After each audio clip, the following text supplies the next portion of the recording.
নমস্কার, জয় মাতারা। আমি অ্যাস্ট্রো হিমাংশু ভাগ্যের দুয়ার থেকে আপনাদেরকে জানাই আন্তরিক শুভেচ্ছা, ভালোবাসা। যদি কোনো জাতক জাতিকাদের হাতের এই যে বিবাহ রেখাটি আপনারা দেখতে পাচ্ছেন, হাতের এই যে বুধের ক্ষেত্রে সাধারণত বিবাহ রেখা থাকে, তা এই যে আপনারা দেখুন, যদি কোনো জাতক জাতিকাদের হাতের বিবাহ রেখা থেকে একটি রেখা এইভাবে শাখাযুক্ত হয়ে এই যে ভি সাইন তৈরি করে বা শাখাযুক্ত হয়, তাহলে দেখা যায় এই সব জাতক জাতিকাদের দাম্পত্য জীবন খুব একটা সুখের হয় না। এদের মধ্যে কলহ, বিবাদ, অশান্তি, একটা মানসিক ডিস্টেন্স, একটা ফিজিক্যাল ডিস্টেন্স, সংঘাত, বিচ্ছেদের বাতাবরণও তৈরি হয়।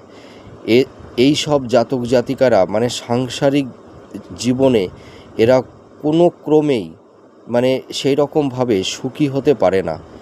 এদের মধ্যে সংঘাত সর্বদা লেগেই থাকে।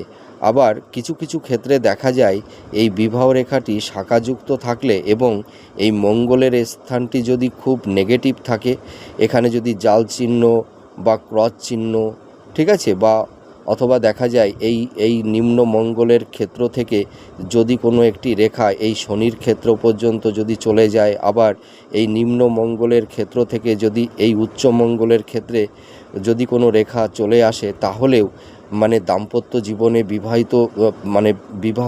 বিবাহিত জীবনে নানা রকমের সংঘাত, অশান্তি, এইগুলো তৈরি হয়। অনেক সময় দেখা যায় যে বিবাহ হতে চায় না।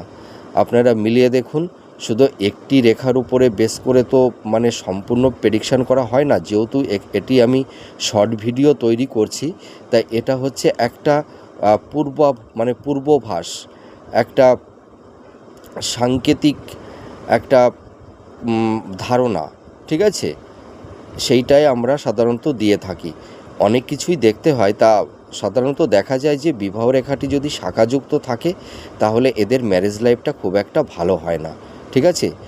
এদের বেশিরভাগ ক্ষেত্রে দেখা যায় যে বিবাহ বিচ্ছেদটা হয়তো হয় না, কিন্তু তার থেকেও এরা বেশি কঠিন পরিস্থিতির মধ্যে এদেরকে সাংসারিক জীবনে ফেস করতে হয়। বিভিন্ন রকমের সংঘাত, সমস্যা, অশান্তি। তা আপনারা মিলিয়ে দেখুন এই প্রেডিকশানটি কতটা ম্যাচ করছে। নমস্কার, জয় মাতারা।